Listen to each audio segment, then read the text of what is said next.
The New York Yankees have officially traded for Joey That's my Gallo team. and Anthony Rizzo. These are big Yes. bats, and Yes. it had been reported that the Yankees were buyers going into this trade deadline. And goodness gracious, they went out and got some hitters. So, Kev, not only did you guys get Joey Gallo, you guys were able to add Anthony Rizzo to the team as well. I just need to get your opinion on this. How do you feel about the Yankees' current situation after these trades have taken place?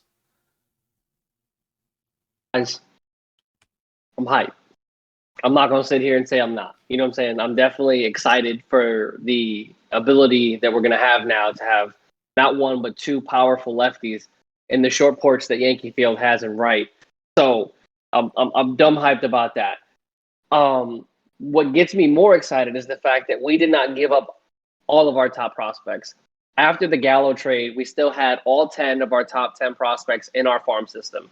After today, I believe that we traded one or two. I could be mistaken. I know that the majority of this list is kind of crazy, but I'm pretty sure one of them was in the trade for Anthony Rizzo. But as a whole, the fact that Brian Cashman was able to package a couple of players, package a deal to get two big bats, and not just bats, but two lefty bats. As everybody knows, the majority of the Yankees roster is right-handed. So this is huge. This is a really big positive swing for us. This is something that we needed, an offensive jolt, offensive consistency. As we know, Stanton hasn't been performing. Judge has been on and off the IL due to rest and injury. And Luke Voigt has been off of the on and off of the IL with the litany of injuries as well. So I mean, the roster's been up and down, so to speak. I mean, today we lost 14-0. So I mean, if at any point in time Brian Cashman was looking at, damn, Gallo's not enough, this was something that we definitely needed. And Anthony Rizzo's a great first baseman, a great glove. So we not only get power from the left side, but we also do get a great fielding gold glove first baseman, because we do know that Gleyber Torres has struggled from the shortstop position since the transition after Didi Gregorius left. So the Yankees look good on paper, but I've told Kyle this a multitude of times.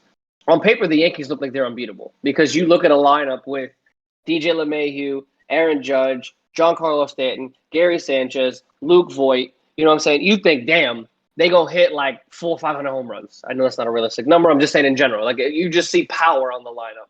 Now you go and add the big body of Rizzo. You go and add the big bat that is Joey Gallo, and you say, holy shit, the Yankees are about to pop off, right? Here's where the actual realistic portion of my opinion comes into play. The Yankees lineup was already pretty much a swing and a miss lineup as it is. It's a home run or a strikeout, and it furthered that. And I think Cashman kind of saw it as all of them can't be in a slump at the same time. One of them has to get it going, whether that's Judge coming off of the COVID list, whether that's Rizzo getting out of Chicago, whether that's Gallo getting away from Texas. There's no way that 6 out of our 9 batters are all going to be in a slump. Gio Urshela's finding his groove. Brett Gardner's finding a little bit of his as well. And we have a number of players that have come up from AAA and played good. So the Yankees are 2.5 games out of the wild card as of today after this embarrassing loss to the Rays. We were able to take 2 out of 3, so we won this series. But these 2 acquisitions, as well as keeping our farm system together, is massive. And there was a tweet that showed from Cashman that said, we aren't done yet. Take what you want from that, or take that away as whatever it is you want. In my opinion, what we need to do is take Voigt. Unfortunately, since we acquired Rizzo, I do see Luke Voigt hitting the trade block immediately and utilizing him to go and acquire a starting pitcher. So I say we package Voigt with a couple more prospects. Maybe even we crack into our top 10 a little bit more, and maybe give up 1 or 2 more to go after Barrios out of Minnesota. A good starting pitcher with good movement pitches, good off speed, and a mid to high level fastball. I think that would solidify the rotation with Corey Kluber coming back, Luis Severino progressing in rehab, and I think that going into the postseason with about 60 games left, we can really make a playoff push to go out there and make some noise. So, again, as a Yankee fan, realistically, I'm excited for the potential that the team has, but I do see the weaknesses that this trade could give us, because you go and add 2 more power bats. They're not really known for their contact. When do you hear a power batter like Gallo or Rizzo, hitting for the cycle, or, going 3 for 5 with 3 singles? It's usually one of them has a home run and a double, or, like a home run and a couple of doubles. You know what I'm saying? So we'll see what happens, but I think we're in a better position than we were. I think we got better. And the greatest part about the Rizzo deal, I'm sorry, I forgot to mention, the Cubs eat the rest of the salary. So Rizzo is a free agent after the end of this season. So we literally are renting him for the remainder of the year. We're not paying him at all. So I think this is a win-win-win-win category in the Rizzo deal. And then Gallo, we gave up about 4 prospects. So, I mean, at the end of the day, those 4 prospects didn't crack our top 10. So we, in essence, got Joey Gallo for a good deal as well. And I'm pretty sure Joey Gallo's a free agent in this season as well. He's only going to eat up 2.4 million of our cap, which is nothing compared to what we could have acquired if we would have went after Trey Turner or Trevor Story. So, again, happy, satisfied. If Cashman pulls off another miracle, I ain't gonna be upset. Yeah, I mean, the way that I see it, it definitely bolsters the starting lineup as far as their hitters go. Now, to kind of hit off the point that you made about these guys literally being like swing or miss type players, that's what freaking Joey Gallo is. I mean, I've got his stats pulled up right here. He's only played 95 games this season.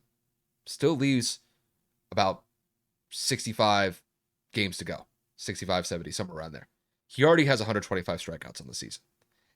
And despite the fact that he does have 25 home runs, he's batting 223.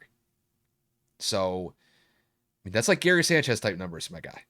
And you have given many rants about how Sanchez has been just one of the most despised players that you've ever seen in your life. But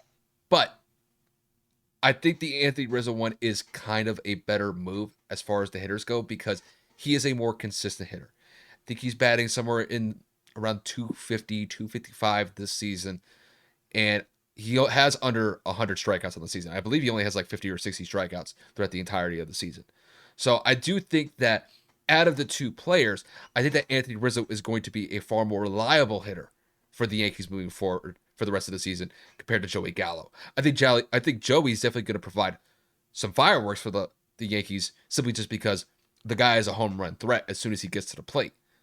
But the strikeouts are going to be a big issue moving forward with the Yankees, and the Yankees, I think they know that. I think they fully expect it.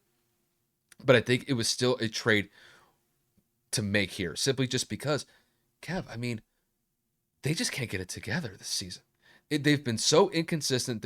They'll go on either these decent stretches where they look great, they look like a playoff contending team, and then it's followed up by just stretches of ineptitude. I mean, I don't really want to pull a comparison here, but it's like the Yankees kind of somewhat feel like the Dallas Cowboys here, simply just because they just can't get it right. They just can't be consistent.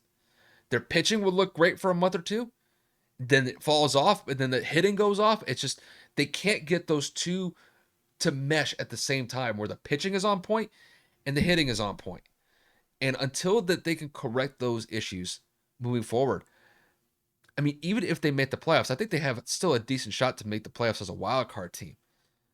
But I just don't see this team getting over the hump over top contending teams like the Red Sox, like the Astros. Those are going to be teams that you're going to have to compete with when it comes to the postseason. And I do think that these moves definitely help push the Yankees to be more competitive against those teams. But they just have to get it together where both the hitting portion of the team and the pitching portion of the team come together and just go on a monumental run to close out the season. I feel like this is a moment where they understand the urgency of where the season is going. I think Cashman made the right moves, the moves that he had to make. Now it's on the players. The players have to step up. And they've got, 2 months to get it done here? Season ends at the end of September. So they're going to have to make a monumental push here to be a competitive team in the AL as far as I'm concerned. So I will give them an A for effort. It's just now, when it comes out to the field, they have to produce. They have to produce. That's the main thing that I'm focused on here. The names are great. On paper, they look great. These guys have to produce, though, and that's really the point that I want to hone in on. That's what I meant saying A for effort, but it's like when it comes to execution, now these guys have to actually produce. That's what I really am focusing on here.